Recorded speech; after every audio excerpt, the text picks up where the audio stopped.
Good evening, everyone. I am Rayceen Pendarvis, and I like to welcome you. But before I welcome you, I like to take the opportunity to thank HRC, TransTalks, Team Rayceen for making this return to Paris. 30 years of celebrating Paris is Burning event happen. But before I really get into things, I like to take a moment of silence for many of those that are part of the wonderful Paris is Burning experience that have gone on, and many of our trans brothers and sisters whose lives were taken too soon to senseless violence. A moment of silence, and I will speak a few names. Ashe. I speak the name Venus Extravaganza. I speak the name Paris Dupree. I speak the name Dorian Corey. I speak the name Avis Pendarvis. I speak the name Paris Dupree. I speak the name Peppa La Beja. I speak the name Angie Extravaganza, Willie Ninja, and Octavia Saint Laurent. Ashe.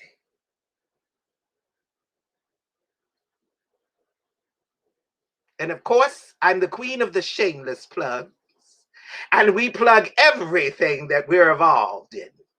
I like to turn this over to the wonderful, fabulous Krillios. Yes, it is so great to be here. It's so great to be here. And Rayceen, of course, I'm so happy to be here with you. I'm Krillius, Team Rayceen Productions, MC and producer. And I am so ecstatic to be here for this commemoration of Paris is Burning with you, my dear mother. Of course, you can follow me at It's Krillius, that is ITSKRYLIOS, on Twitter and Instagram. And you can follow Rayceen Pendarvis as well on all forms of social media. You can go straight to rayceen.com for links to each social media website. Rayceen, how are you doing tonight? I am wonderful. And I also like to set the tone. There will be no shade in the room at all tonight. This is a place of love. And that's what we're giving tonight: love, peace, understanding, and enlightenment, and a celebration as we return to Paris. Celebrating once again 30 years of Paris is Burning. Yes, it is. Yes, it is. And I mean, Paris is Burning is such a seminal film. It's a documentary that has spoken to all of us, that has touched with all of us. And so we love it. So we are so excited to get into that this evening and really get into all of that. But today is the last day that we want to remind everyone that they can like Rayceen's Spirit of DC award video on the DC Being social media pages. Yes, yes, yes. There are 4 videos on 4 different social media medias that you can select, and we want to make sure that you like before midnight tonight. Rayceen, what are we winning? What are we trying to win? What are we looking forward to win? I'd like to win $1,000 if I win first place. It will go towards keeping the Ass Rayceen show, the last few episodes in Team Rayceen production, afloat. As you know, in 2020, everything got chopped. COVID knocked us out, chopped us, kicked us down a flight of steps, but we came back. And I thank all of our sponsors and wonderful folks who donated their time, their energy, and their love to keep it going, because those are the ones that make it matter. Certainly, certainly so. So we just want to remind everyone, go to rayceen.com, and right there you can find the links to the videos on each social media website. Don't forget to like. Please like the videos. Please like the videos.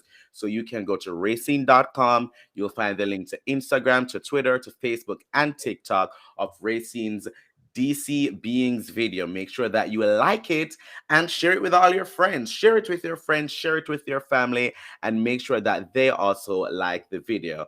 And while you're doing that, you can also head over to AskRayceen.com to catch up with the spring and summer editions of the final season of the Ask Rayceen show. Yes, it's our 10th and final season.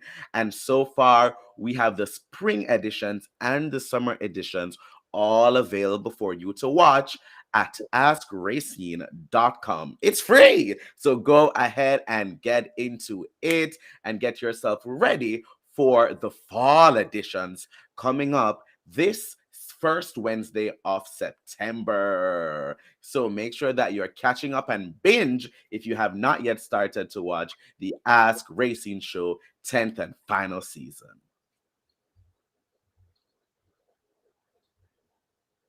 Shawam! Get you some. It's the 10th and final season. I've been doing it for 10 years, but that must mean I started very young. But I've been an activist for 40 years. You add up the math. So all of this says that I'm over 55 and under 75. Suffer. Suffer. Suffer. It only gets better. Take care of yourself. Drink plenty of water, exercise, and avoid negative people, negative thoughts, and negative energy. And remember to vote for me for the DC Beings video. All you have to do is go onto Rayceen.com, hit the 4 likes, like the video. Like the video. You don't have to be on Twitter, TikTok, Instagram, or Facebook. All you have to do is like it. We made it very simple. It happens in 1 minute. 1 minute of your time. Please remember. So back to you, Krillius. Yes, yes, yes. I hope everyone goes ahead and do that. Once again, today is the final day that you have to vote. Now, Rayceen, let us get into the meat of the matter at hand, honey. Yes. Let us get into Paris is burning. Paris is burning. For you, talk to me what that film is like for you. You know, what's your experience with the film? It's an amazing film. For many of you don't know where that came from. The legendary Paris Dupree, for many years, had a fabulous annual ball that was given. It was called Paris is Burning. And everyone clamored to go to that ball. If you wanted Paris's ball, you had arrived, darling. And you had arrived. And at that time, balls were given maybe 4 times a year. The houses such as Quarry, La Beja, Dupree, Pendarvis, and Extravaganza. Those were the main 5 houses at that particular time. And they would hold balls once a year. It wouldn't be all the balls that you see now. We have a lot of balls all over the world. But what it did was it gave folks a window and a light. And I forgot Dorian Corey, please forgive me.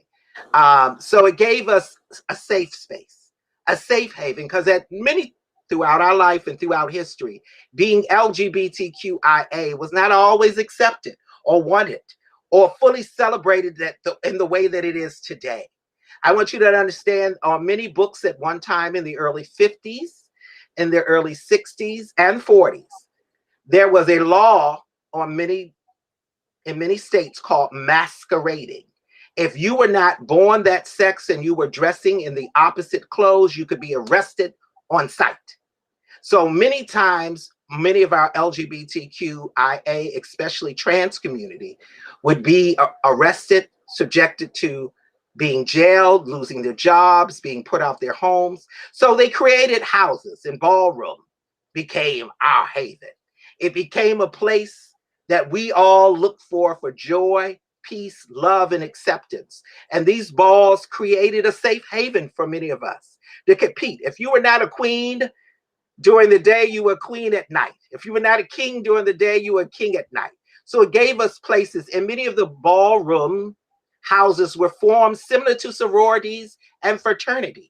It was set up in that way that we would do activities, we would do outreach, and we would always have a mother and a father, because many of our children sometimes were put out of their own homes and rejected by their own parents. So there was a mother and a father, and they would given the space and the place to do what they need to do. But we're going to talk more about it. So why don't we introduce someone who is legendary and known and presented the very first house in Washington, D.C., the House of Khan. He is the founder and the originator, the one, the only, Lowell Khan.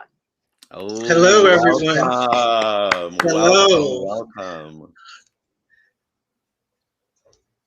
How are you? How are you this I'm evening? finding you. How are you guys today? Wonderful, my beloved. We are wonderful. So we're talking a little bit about the history of Paris's burning and the history of ballroom and why that is so important, and so many people, and how so many houses came out of other houses, and so many folks are all part of this community, and why it is so important, why that history matters. So tell us a little bit about yourself and how did you get involved? When I was 18 years old, I ran into Alan Adonis. At that time, he was not in a house, he was just Alan. And they were forming a house. They hadn't even come up with a name yet. And he spotted me in one of the clubs here in DC, the Clubhouse. That weekend, we hung out and we got to know each other. And he said, when we start our house, we're going to contact you. Well, before that happened, I ran into someone, rest in peace, Eric Christian Bazar. He was in the military, and back then, if you got HIV, everyone in the military, they stationed them at Walter Reed Hospital. At that time, I did not know that, but that's how we met. I met him out at a club, and he said, I've been watching you after a while. And he said, I think you should start a house. I had no idea what a house was, none of that. I told him about Alan, and he said, no, I want you to start a house here. I don't want your house to be part of any other house. So that started the ballroom in DC. So in 1989, officially, the House of Khan was birthed. He and I sat down in my mother's living room and we came up with the concept, the idea, and we named it Khan after Emmanuel Khan. We all wore EK glasses and we had the MCM little bags. That was our history. If you were the Khan, you had those two things. So at that time, as I said, we were going to New York. We went to, as Raymond said, a Paris is Burning function. And at that time, like I said, I wasn't even out yet. My mother didn't even know I was in New York. I was sneaking up to New York. And I didn't even know I was in the movie. But as I said, they were filming Paris is Burning. At this point, it's like I said, about 89. The movie didn't come out until 91. And just going back and forth from DC to New York, so many people were dying at that time. And it was so prevalent, like you would talk to someone on a Friday, the following Friday, they would be dead. And so Ballroom was just an escape. It was a place to go where you were surrounded by people that were gay like you were gay. Mhm. And they were fighting the same struggles that you were fighting. But that night, they could be whoever they wanted to be. And I'm sure it And was so important to have, a family basically around you, a family, a house, and everything while, all of this was going on. And, people were losing friends and pieces of their family because, especially within our community, friends are family. And therefore, people were losing pieces of their family, whether it was, parents kicking them out or whether it was losing their friends to this, awful, terrible virus. I'm sure having that family structure within the house was really, really important for the community, especially during that time. it was, you had your house family, and then Ballroom was almost like your family reunion. You Hmm. went and you ran into everyone. You met people, you got to know people. It was your extended family. Wow. And that was a wonderful thing. It was a safe haven for many times. Because if Yes. we talk about the importance of ballroom, we talked about how it saved lives. For many individuals who were kicked out of their homes, they could join a house and they had somewhere to eat, somewhere to lay their head. But understand this: the mothers ruled and the fathers ruled with royal gloves. You had to work. You had to go to school. You had to make sure you were doing something. You couldn't just be in the house Yes. and do nothing. Regardless, now some of the girls did illegal activity. Let's be clear. Let's be truthful. Let's talk about truth. But Yes. that paid the bills too. So they Exactly. bring in the income. So people talk about different things. Sex work is work. It's Yes. a career for many people. So I don't look down on anyone that does that. Some of the folks in that world and in our world did that, but went on and became educated and did other things. So it was a stepping stone to where you needed to go. It was a safe place and a safe.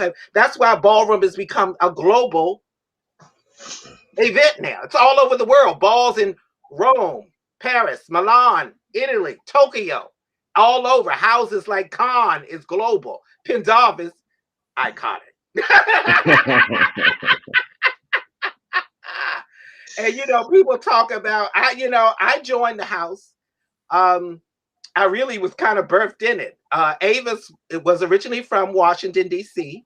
She moved to New York, even though balls in the early 50s and 60s and 70s were held up and down D.C., Baltimore, Chicago, New York, and they were held all across these wonderful cities in very unique and fabulous places like the YMCA, the Elks Lodge, and places like that, and the kids and were well received and accepted in these spaces and created our own communities in these wonderful places. And for many, it was like Alice in Wonderland. For those who didn't understand ballroom, they would look from the outside and would see all this creative energy and this creative juice and these creative people doing amazing things. And trans women and trans men were on the forefront. They broke ground. They broke barriers. They kicked down doors. They created these safe spaces as trans women and trans men, many times in society where they were not fully accepted. They created ballroom. It was a place. It was a level, a tier. It was a place that gave you peace, love, serenity, joy, all of those things in this safe haven where you could be any and anybody. Everybody's welcome. Black, white, straight, gay, Jew, Gentile, Republican, Democrat, Independent, believers of God and non-believers. Everybody was welcome. Lowell, tell me, what was when the film first came out and you were first made aware of the film and what was going on, and when was the first time you were aware of it and even known that you were in it? How was that for you? When was the first time you noticed that and realized what this film could be? In 1989, when I was going to the balls in New York, we knew they were filming a movie. That's why at that time, as I said, we were trying not to be in the movie because, again, our parents didn't know about us. We weren't out yet. So we knew. When I first saw the movie in 91, everyone was talking about it. It became almost like Oscar night. People were like getting together to see this movie. Everyone was excited about it. It was the first time our story was actually going to be on the big screen and told from people who were actually there. So it was like Oscar night. Amazing. And how do you feel about the iconicness of this film right now and what it means to so many generations, so many years later, and the fact that you played a part in that? It's the blueprint. Paris, it's Paris. To be in the house of Dupree, you had to bring it. She did not just let anyone in. You actually had to win a grand prize. And I mean the grand prize of the night to be a Dupree. So to be able to see this on screen, it was amazing. And as I said, she was there. Like Pendarvises, the Duprees, the Saint Laurents, they were there. It was in their words. LaBeija, exactly how ballroom started, what it was about, what it was for. Like Raymond said, you could come from anywhere. It was a safe haven for you. If your parents threw you out, they made you feel welcome. They gave you a house. Like sex work is work. Some of that sex work, some of that illegal work financed those homes, finance food for you to eat, finance having those bars, giving you a safe place. And you think about it, you talk about it, the history.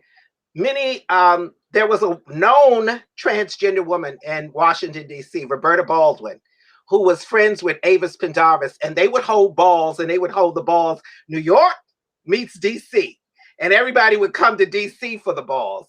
And Roberta Baldwin ran numbers, ran after hours, was well respected. She was underground mafia, but she was well respected, and she was a transgender woman who broke ground during a time that not many could come through, but she came through, and she was respected all throughout the community and was known for giving these balls. I remember going to some of her balls with my cousins who were straight, who would participate in the balls because they liked ballroom dancing, and would compete with the transgender women because none of the women could dance as well as the transgender women. So don't think that ballroom was just for LGBTQIA. It was for everybody, straight, gay, and everyone came, and everybody was celebrated. It was an amazing, wonderful experience. And people thought, I know that for everybody who thinks about how, like I said, houses are very similar to the structure of fraternities and sororities. You think about how these kids raise money, dues.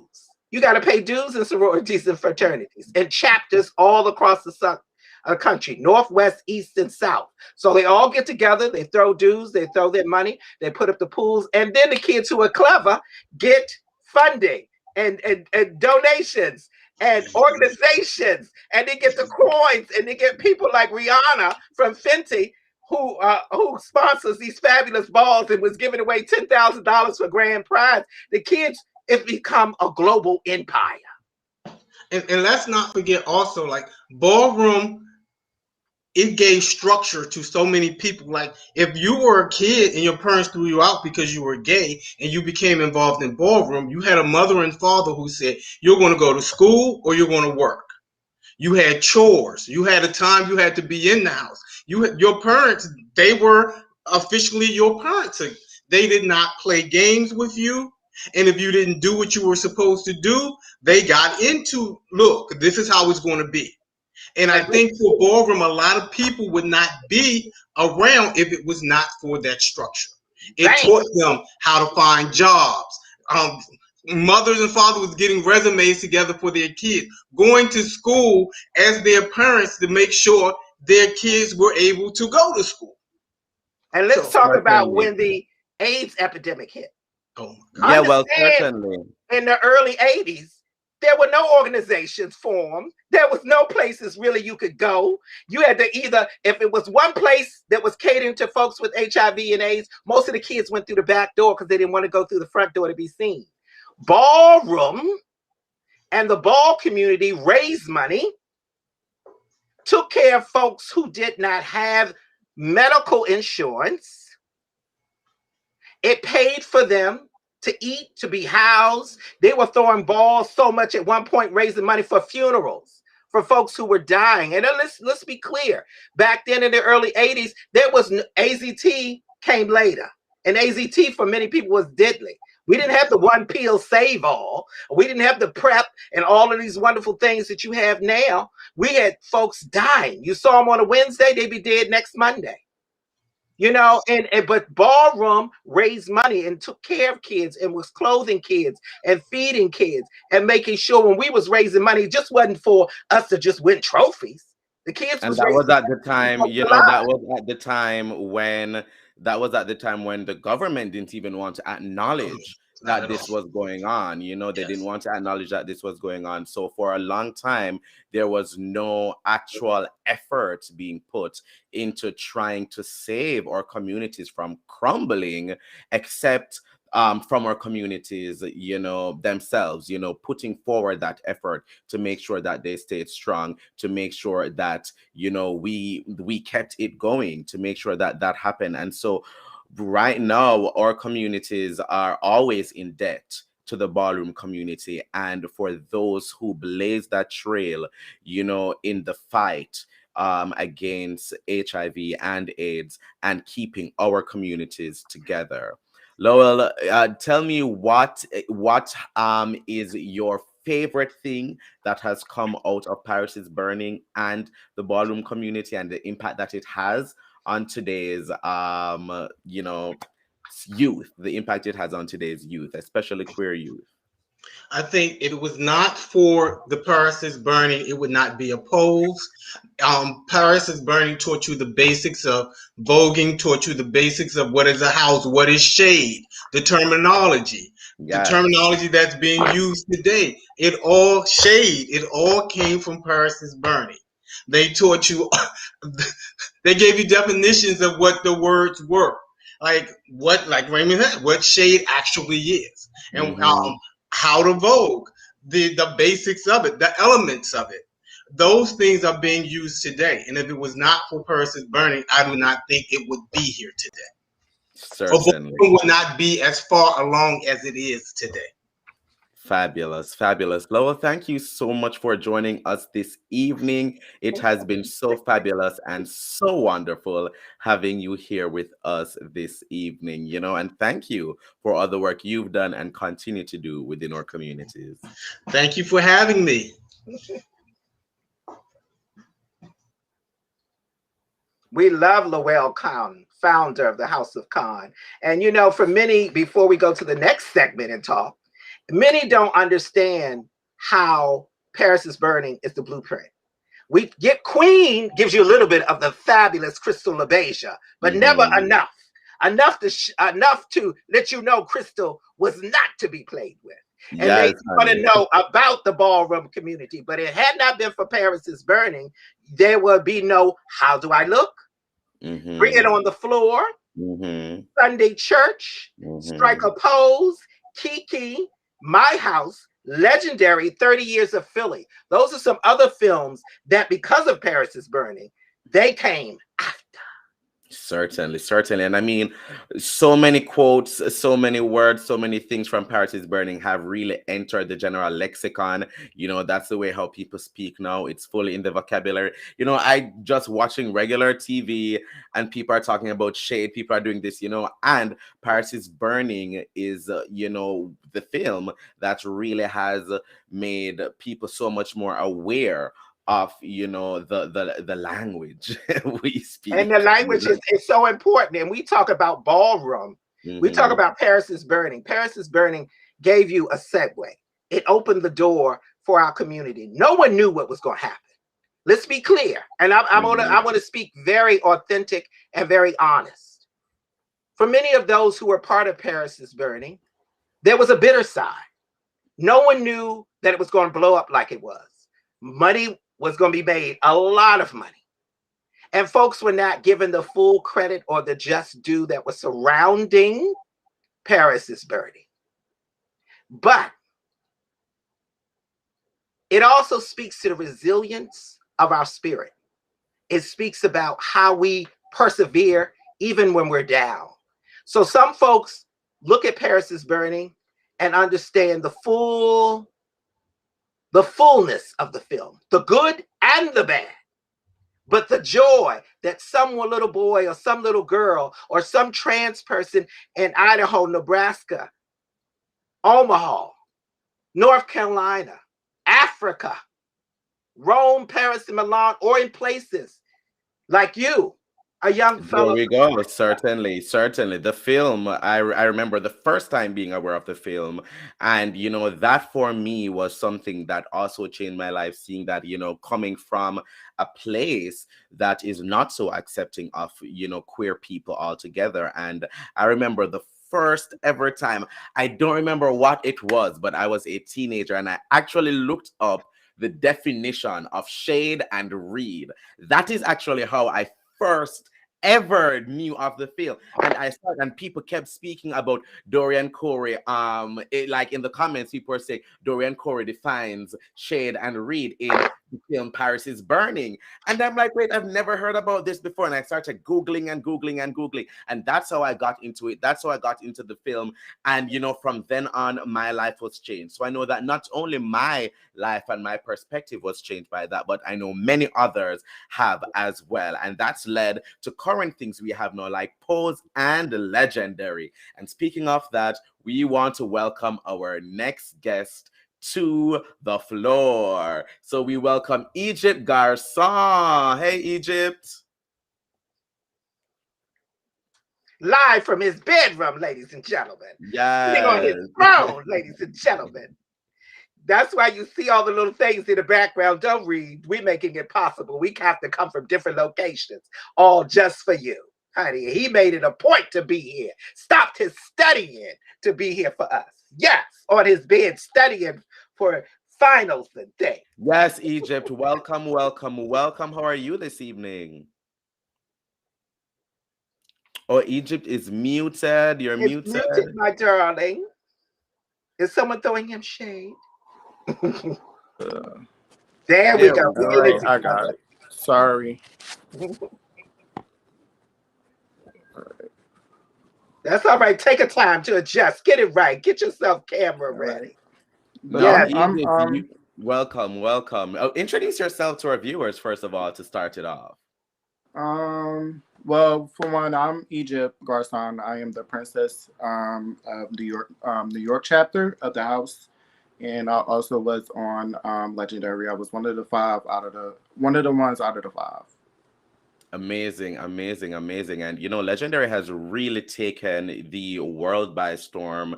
While Legendary is on TV, every Thursday, everyone is jumping on their HBO Max to see what is going to be given once more. And, the House of Comme des Garçons did not disappoint, slaying every week. We were living. And so, how was that for you? And, to be able to be involved in something that's pretty much a spiritual successor of what Paris is Burning has birthed. What was that experience like for you? The experience for me, it was so many things. Honestly speaking, um, for one, I stepped out my comfort zone to even audition for the show because um, I made a promise to myself for 2021 going forward that I would do things that I normally don't do. So Mm-hmm. I decided to put myself out there to audition for the show. And, they asked me for my story, told them my story, and I was one of the ones that made it. But being on the show, it was a lot.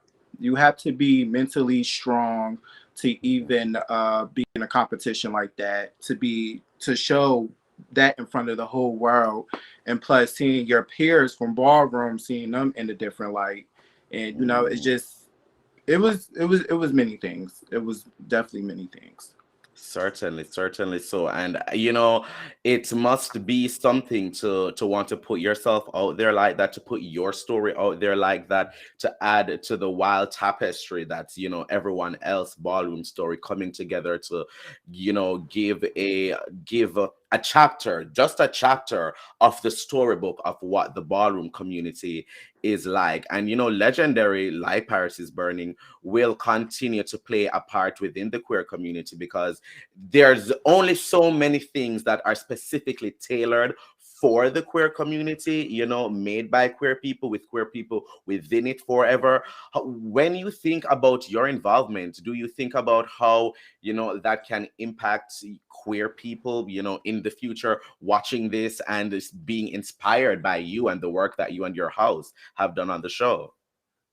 Most definitely. I would say for me, speaking for self, I would say that I am a queer guy that is working on self-esteem Mm. still, becoming comfortable in my own skin, being comfortable of showing my talent in front of the whole world, showing those that you do not have to be afraid. Do not let your past hold you back for what you are destined for. Certainly, certainly. So, and I want the queer kids who watch this, to have as much information that they've had. What inspired you to want to join a house? What inspired you to want to join a house and to become, one of the girls, like to really, really slay at a different level, at a really high level? What was it that inspired you to want to take this on? So I was in high school, and I had friends that was like probably like 2 or 3 years older than me. I noticed that they were like doing stuff that I never seen. Mm. For one, something that resonated with me is well, to sum it up, Butch Queen European Runway, but in high school I didn't know it was called that. And Mm. honestly speaking, when I was younger, I've always been fascinated with a fashion show walk, like the Naomi's, the Tyras, Mhm. those. So I've always been, when I was younger, I always used to put on heels and practice. And it was just so, I don't know what it was or why I started doing that, but once I seen that in high school, then I'm like, it clicked. But then I learned about the ballroom scene, and I knew I was taught and told that I could do that there. So once I knew that I could walk, but walk like a girl, but as a male, like me being a male, Mhm. I was like, I have to be part of that. I have to be, because this is something that I was already even doing before even knowing about it. But I was like, I have to do that. I don't know what it's going to take me. I don't know how far Mhm. I'm gonna get, but I have to do that in a ballroom scene. And now look at me. I Bam. love it. As as Junior LaBeija just said, everyone has one time or another lusted to walk the ballroom floor, and you're one of them that has taken it and ran with it, and slaying it out here for everyone else. What has that family been like for you, and what was it like, especially being on the show and having your face out there and your house out there? Did it make you feel even closer to those that you competed with on the show, feeling that spirit of ballroom among everyone? Honestly speaking, I'm gonna be honest. I'm not gonna, sugarcoat anything. The only people I got closer with is the ones I experienced with in my house. Well, I would say about one person outside of my house, which is Khalid Balenciaga. I got Hmm. very close with him. We knew each other, but our bond became tighter because we was like actually checking up on each other, texting each other, making sure each other mental is right. But that's the only person I would say is outside of Stasha, Tonka, Savion, and Milan. I I'm so see. proud of you to see you in this amazing light. People don't understand the importance of what ballroom can do. Ballroom has opened up the doors for fashion, music, and television. Shows like This House, Pose, legendary. People don't understand the hard work that you guys put in. 7 to 14 hours on set. 7 to 14 hours to tape an hour show, a 30-minute show, or a 7-minute video, like 7 hours. Hmm. That we were a part of Yes. an amazing video. Talk about that video that we were all a part of. Oh, the video. Bernard. I Benny mean, what's his Bird, name? I'm yes, sorry. Bird Yes. Andres. That was an experience as well. Um, you It was just such got a to be joy. made. You just got to be made for it. If it's something that you're passionate about, putting yourself out there, promoting yourself, because that's the way of promoting yourself. Yeah. Just doing things that you love. And it was a long day. It definitely was a very long day, but to see the outcome of the Yes, video, it was well worth it. It It's like was. certainly. you do all of this, but they only use 3 seconds of that. Like, that it's tricky. It's really tricky. And It the thing is. about it is, I don't think it dawned on me because you know um the show didn't even come out yet to Legendary. So so I didn't know. Once I seen Legendary, then that's when I knew. I'm like, well, it's probably gonna be the same thing like with the video, because you gotta cut all of that down to make it into like a 3-minute video. Exactly, exactly. Well, I want to ask you before we let you go, what do you see as the future, as Ballroom continues? What is your hope for the future of Ballroom? Honestly And speaking, your my place hope in it, and your place in it, my place. and your place in it, Um, yeah. my place in Ballroom, I just want to continue to inspire people all over the world. Once the show came out, I never knew how many people looked up to me from as far as my category, runway, from all over the world. And it's like now I'm doing virtual lessons with people from like Paris, Australia. Like it's different, like setting up like Zoom practices, teaching them how to walk runway. I even host runway classes in New York. So I just want to continue to inspire people. Just let them know that ballroom is not all bad. It's just you gotta know your purpose in Yeah. ballroom. If you want to be part of ballroom, know your purpose. Know what you're here for. Don't be here for nobody else, and do not fulfill nobody else's purpose but yours. How about that? And I'm so proud of you. And before you leave, I just want to thank you from the bottom of my heart. When I'm thinking about this wonderful panel, here we have Luelle, the founder of the House of Con, from a generation of early 80s of ballroom. And you are the newer generation of ballroom, both breaking ground and both forging your own way. And people think when they saw Madonna's Vogue that she did it all. No, understand this. Before Madonna, there was Liz Torres video incorporating Vogue. Queen Latifah incorporating Vogue and Welcome to My House, Give Me Body. Jody Watley, Friend. Diana Ross working overtime. And you think about even Renee Mounier, Miss Honey, Don't You Hear Me Calling You? And Yes. now in 2021, an open lesbian rapper, Bird, created the Undress Yes. video, all celebrating the culture of ballroom. Here we are. And because of Paris is Burning, that broke the door to get to where we are today. Yes. Certainly. I definitely appreciate it's a blueprint in everything that you do, and Paris is Burning is definitely that. Certainly. Thank you so much, Idris, for joining us this evening, and we wish you Thank a you. more fabulous rest of your evening. Thanks so much. No problem. A wonderful journey, an amazing journey, a great journey because certainly. of Paris is Burning, music, fashion, television. When we talk about fashion, we have to also honor and mention the wonderful Tracy Africa, the mother of House of Africa, that broke grounds being a trans woman in the runways of Paris to Milan on covers of magazine. And because of her, you have Leomi, who's now the new face of Black Opal. You have the wonderful, amazing young lady from the House of Extravaganza on the cover of Sports Illustrated now.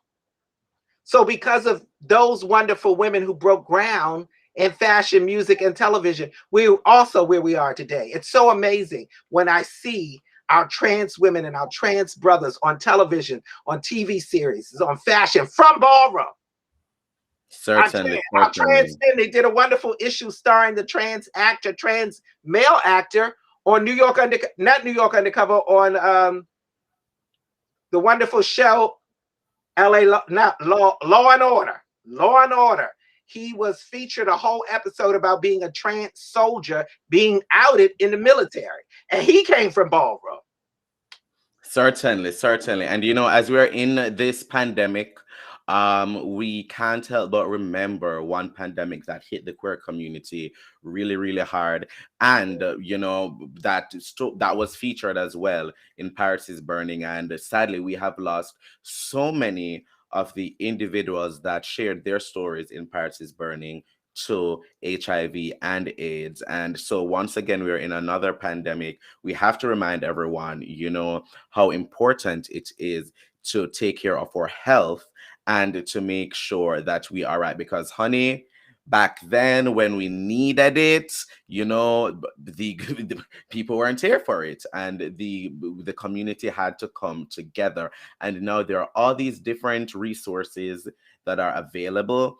There so much things when it comes to medicine, and all those different of resources are now available to us. And so, of course, we want to bring on Tori Cooper, who will talk to us a little bit more about this. Welcome, Tori. Hello, hello, hello. You all probably can't see me because I have no idea what's going on with my camera. But that's all right. We can feel you. And yes, honey, we can hear you. Hopefully the camera jumps in. Yes, yes. And I am really, really enjoying everything that's going on. I want to thank you all so much for being here. We'll do the thank yous later, but thank you all for being here. And thank you for having this really important conversation. And Leah Bloom is the young lady on Sports Illustrated. Thank you, my beloved. Thank you. Known as Leah Extravaganza. Extravaganza. Yes, honey. Yes. Well, we are so happy that Tori is here. Tori is the HRC Director of Community Engagement for the TJI, as well as we want to hear more about your special assignment to the Presidential Advisory Council on HIV and AIDS. Let's talk about it. Well, let's talk about it a little. It is so I myself and a number of other really amazing folks from around the country. Recently, we took the oath of office, if you will. We are now special government employees. Yes. Working on PACHA, which stands for the President's Advisory Council on HIV and AIDS. I am very, very proud to be the very first Black trans woman to ever serve on there, and only the second trans person, followed by Cecilia Chung, to have served in, again, a nearly 30-year history. So that's an absolutely amazing honor, something I do not take lightly, and I look forward to doing a whole bunch of work on behalf of all of us. A trailblazer. And, it's so important to have you here, having this conversation with us and talking about this, because look at the fact that you are able. Welcome, we can see you now. Yes, we can see you now. I pushed the girls up for tonight. Yes. Yes, but as I'm saying, the fact that you are able to be on this council, the fact that you are able to be in the room when, we're talking about Paris is Burning, when back then, that was certainly not the case. That was certainly not the case. Having one of our own in the room, making sure that things are, specifically going to make things better for the rest of us. That was not the case before. And so you being able to be there in the room is something huge, something massive. Talk to me a little bit about what that means for you. It would be selfish of me to say what it means for me. Mm-hmm. But I will say that as a Black trans woman, what it means for us is that suddenly people see, hear, and must take into consideration our needs as well. Certainly, which, was not the case before. And so it's so great. I feel like I'm in here with royalty, honey. Yes. Yes, it just makes you feel good. My heart, you stand on so many shoulders, Tori. I think about all of the shoulders of especially our trans women and men, some who are with us and some who are no longer with us, who fought, died, were killed, some even spirits broken. But some did not ever think that they would see a Black trans woman sitting in the position that you are sitting in today? And Walking in the front door of the White House. baby, yes. And when I watch something like Paris is Burning, there you saw so many people having their own hopes, their own dreams, wanting to get this, wanting to strive for this. And there's so many different areas, so many different doors that they would have loved to have been open to them so that they could make changes within their community, changes to society, changes to the world at large. And when you look at something like that, that inspires so many people, queer and non-queer people, to realize that they can strive for anything and make that change within the community. And having someone like you, as fighting for the community, being that representation and being there, certainly is making it's opening doors and opening eyes for other people who are looking up to you. Because I know seeing you, watching Paris is Burning, seeing, that has given hope to so many people that they can strive for what they want, they can achieve. Your voice deserves to be in the room. Your personhood deserves to I'm be even in the thinking room. about how Ballroom would create a category. Femme Queen realness, White House realness, bring it like Tori Cooper, honey. Yes, honey. Yes, yes. Can you imagine? I mean, it's coming. Oh, Well, 100%. if I can, I will always fight against making this about me, because this is so much bigger than me. And I mean that with all respect. It is about so many folks who for many, many years, who their names have not been heard, Yes. who their stories were not told by Jenny Livingston or by anybody else. There's so many people who made it possible for folks like me and all the other folks who are involved in HIV advocacy across the country and across the world. I was with a young lady here, a young lady by the name of Zakia Jamasie, who is actually one of, if not the very first person, who ever encouraged me to use my own voice to advocate for others.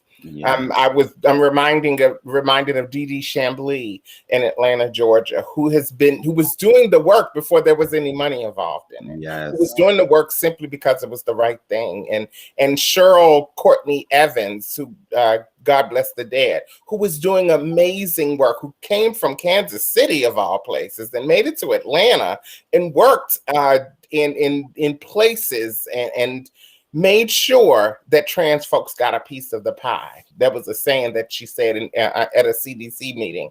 And there are folks all over the country. There's Kyan Durashow, who's raising money in New York, and Kayla Gore, who's raising money in Memphis and beyond to build my sister's house, and Jasmine Tasaki down there in Alabama and in Tennessee, and Darrenisha Duncan Boyd, who's in Alabama, and Quentin Bell. Let me not forget the trans men as well, who's down there in Selma of all places, in Selma, creating a safe space for trans and queer gender non-binary folks. And Javon Martin in New York, also a member of the House of Con. Yeah, so amazing. Yes. I think about H.M. Howard.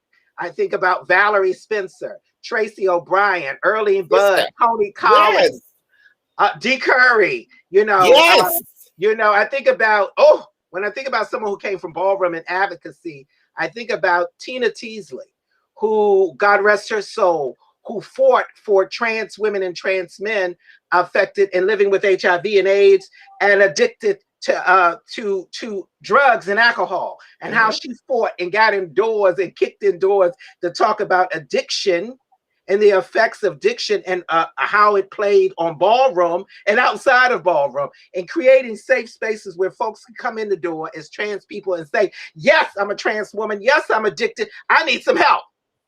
And can we also mention, since you brought addiction into the space and into the conversation, that the stigma and the shame that people will attempt to inflict on us for being trans can lead to low self-esteem, which then can lead to substance abuse, which then can lead to HIV.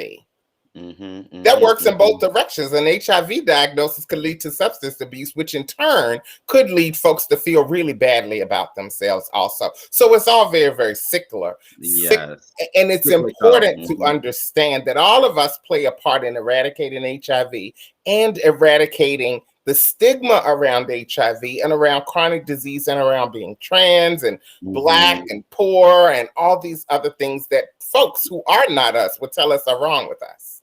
How about 100%. 100%. And while we're here having this really important conversation, we're also very aware that there's a pandemic raging around us, and especially for our siblings or all of everyone in the community that has had to grapple with HIV and AIDS, how important it is for us to keep aware of that. Anything that you want to just share with our viewers as it comes to HIV AIDS still, and we're also dealing with COVID in this time? So I'm over 50. I'm in my 50s. I'm 51. I'll be 52 in a few months. And it's important to understand that for many of us, this isn't our first pandemic. HIV was our first pandemic. And so we made it through that. And we're still continuing to make it through that because people who are living with HIV figured out how to make it work. Yeah. And so it's the same thing with COVID. As Black people, as queer people, as trans people, as non-binary people, LGBTQIA++, folks will figure out how to make it work. All right. One of the things that we all can do is make sure that we vote. That was an interesting segue, but when we vote, what we do is we make sure that our voices are being heard by folks who make the decisions and who dole out the money and the resources. And so it's important to understand that each and every one of us votes, not just for the president and vice president, but also for city council persons, for aldermen. For if you could vote for dog catcher, then vote for a dog catcher, because certainly the president and the vice president play a huge part in the way, and Congress, they play a huge part in the way that laws are and punishment and all that other kind of stuff is meted out. But it's also important to understand how local laws in your own jurisdiction and in your communities and in your neighborhoods, how they play out. So I encourage all of us, trans folks, queer folks, Black folks, brown folks, all folks, other folks, I encourage each and every one of us, not just to vote, but also to run for office as well, because we have voices that need to be heard. Thank you, my beloved. Thank you so much. Thank you, Tori, for being here. HRC, thanks you all. Thank you for having us. And I mean, have a fabulous rest of your evening. Thanks so much. And so before we head out, we just want to remind everyone to like Rayceen's video. Go to Rayceen.com and you will see the links there. The link to Facebook, the link to Twitter, the link to Instagram, the link to TikTok to like Rayceen Spirit of DC Awards video, because Rayceen is what? A DC being, a spirit of DC. And so that contest ends tonight, Thursday, tonight at midnight. So get to liking right now and share with your friends and your family so that Rayceen can win the spirit. And please like the video. The link will take you right to the video. You must push like on each 4 videos. Takes only 60 seconds. 60 yes, seconds. It does. 60 only seconds.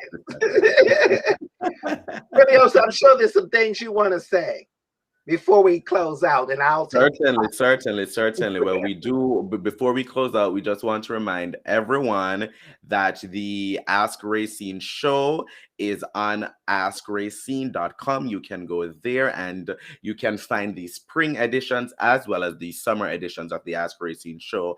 And you can follow Team Rayceen Productions at Team Rayceen on all forms of social media as well. So that's Instagram, that's Facebook, that's Twitter. You can go to our Eventbrite link to find out more information about everything else.